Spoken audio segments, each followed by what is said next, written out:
광주광역시 복지건강국장 이달주입니다. 2022년 4월 4일 14시 기준 광주광역시 코로나19 발생 현황을 말씀드리겠습니다. 어제 4월 3일은 5,801명이 확진되어 총 누적 39만 95명이 확진되었으며 그중 47,212명이 격리 치료 중에 있습니다. 오늘 이 시간 현재 신규 확진자는 3,943명입니다. 어제 우리 시 선별검사소 등에서 PCR 검사 5,806건과 신속항원검사 1,992건 등 총 7,798건을 진행하여 총 누적 검사 건수는 431만 522건으로 그중 양성은 28만 2,962건이고 병원 신속항원 검사 양성자는 누적 10만 7,133건이 발생하였습니다. 병상 현황을 말씀드리겠습니다. 우리 시는 14개 전담병원과 생활치료센터 2곳에 973개의 병상을 갖추고 있으며 현재 395명이 입원해 병상 가동률은 40.6%이며 잔여 병상은 578개입니다. 또한 소아 및 아동 확진자의 치료를 위해 소아 특화 거점 전담병원 9곳에 345개의 병상을 확보하여 어제 4월 3일 기준 225명이 입원하여 잔여 병상 120개로 65.2% 가동률을 보이고 있습니다. 오늘 4월 4일은 현재까지 3,943명이 확진 판정을 받았으며 현재 자기기입식 역학을 진행하고 있습니다. 최근 발생 특이 사항을 말씀드리겠습니다. 병원 전문가용 신속항원 검사를 양성자로 인정하기 시작했던 지난 3월 14일부터 4월 3일까지 총 누적 10만 7,133명이 확진되었고 최근 감염 취약시설의 코로나19 집단 발생 현황을 전수조사한 결과 요양병원 48개소에서 7,790명, 요양원 21개소에서 833명, 주간보호시설 28개소에서 658명, 공동생활과정 1곳에서 10명, 정신건강증진시설 13곳에서 990명, 장애인 거주시설 5곳에서 93명 등 확진자 대비 약 3.3%가량의 집단 감염이 발생하였습니다. 최근 중증도가 높은 60대 이상 확진 비율이 2월까지의 누계 10.8%에서 3월부터 4월 3일까지의 누계가 16.6%로 증가하였고 지난 4월 2일에는 최고 20.7%까지 오르기도 하였습니다. 이는 요양병원 등에서 고령의 기저질환 집단 감염이 증가하고 환절기 면역력 저하 등으로 위중증률과 사망률 증가로 이어지고 있어 결코 긴장감을 늦출 수 없는 상황입니다. 다음은 예방접종 현황을 말씀드리겠습니다. 우리 시는 4월 3일 기준 전체 인구 대비 65.9%인 94만 6,884명이 3차 접종까지 완료하였고 만 12세에서 17세 사이의 청소년은 인구 대비 73.4%인 6만 5,353명이 2차 접종까지 완료하였습니다.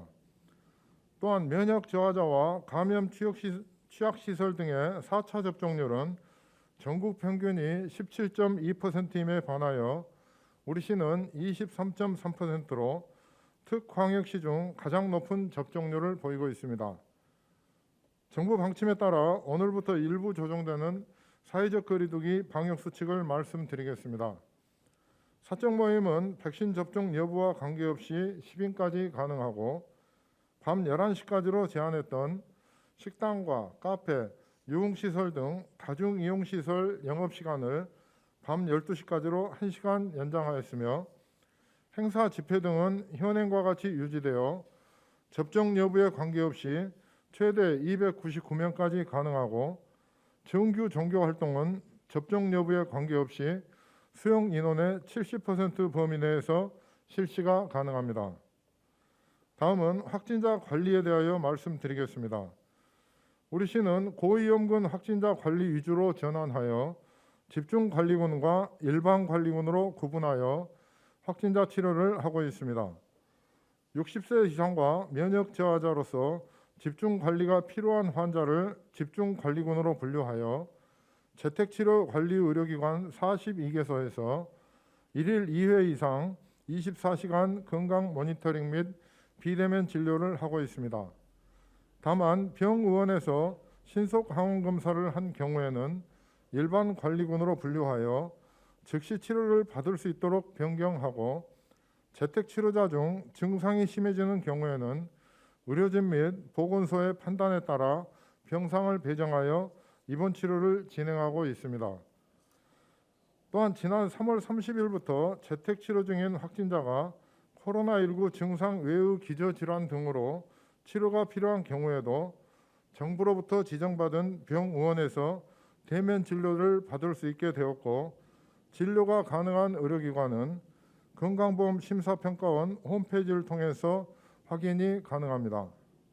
또한 우리 시는 중증 장애인 확진자 관리를 위해 시 장애인 종합지원센터에 24시간 중증 장애인 전담 코로나 상담 창구를 개설하고 중증 장애인 우선 병상을 확보하여 운영 중에 있으며, 환자의 증세가 심해지거나 응급 상황 등이 발생할 경우 대학병원 등의 응급 중증 병상에 즉시 이송하여 환자가 치료를 적기에 받을 수 있는 시스템을 구축하여 운영하고 있습니다. 또한 정부 지침에 따라 기존에 운영하던 시 임시 선별검사소와 자치구 선별검사소에서 시행하던 신속 항원 검사는 4월 11일부터 중단됨을 알려드립니다. 시민 여러분, 코로나19 확산이 스텔스 오미크론의 확산과 60대 이상 확진율의 증가, 재감염에 대한 우려 등으로 긴장감을 늦출 수 없는 상황입니다. 최근 사망자 분석 결과 60대 이상의 고연령층과 미접종자, 고혈압, 치매, 당뇨 등 기저질환을 가진 경우 코로나19에 취약한 것으로 나타났습니다. 개인의 기저질환과 면역력에 따라 치명적인 위험을 끼칠 수 있기에 마지막 순간까지 긴장의 끈을 놓아서는 안 될 것입니다. 중증화율과 치명률을 낮추기 위해 3차 접종이 가장 강력한 수단임을 기억해 주시기 바랍니다. 특히 60세 이상의 경우에는 3차 접종을 하시면 접종 미완료자에 비해 치명률이 10분의 1 수준으로 낮아지고 오미크론 방어 능력도 최대 29배까지 증가한다는 점을 감안하여 백신 접종에 적극 참여해 주실 것을 다시 한번 간곡히 부탁드립니다. 또한 고위험 소아의 경우에는 감염될 경우 중증으로 진행될 위험이 높기 때문에 접종을 적극 권장하오니 소아 백신 접종과 청소년 3차 접종에도 적극적인 관심과 참여를 부탁드립니다. 그리고 의심 증상이 있는 분은 반드시 가까운 의료기관 등에 방문하여 검사를 받고 양성일 경우 즉시 적절한 치료에 임해 주시기 바랍니다. 정부는 확진 3, 4일 이후 전파력이 급격히 감소하여 7일 이후에는 일상생활 복귀가 가능한 것으로 판단하고 있습니다만, 조금이라도 전파 가능성을 낮추기 위해 확진 후 10일까지는 각별한 주의를 부탁드립니다. 격리 해제 이후 3일 정도는 사적인 만남이나 다중이용시설 방문 등을 자제해 주시고 상시 마스크 쓰기와 2m 이상 거리 두기 유지를 부탁드립니다. 모두가 어렵고 지쳐있는 상황이지만 개인과 가정의 안전을 지키기 위해 힘을 모아주시기를 바라며 우리 시도 시민 여러분의 안전을 지키기 위해 최선을 다하겠습니다. 이상으로 브리핑을 마치겠습니다. 감사합니다.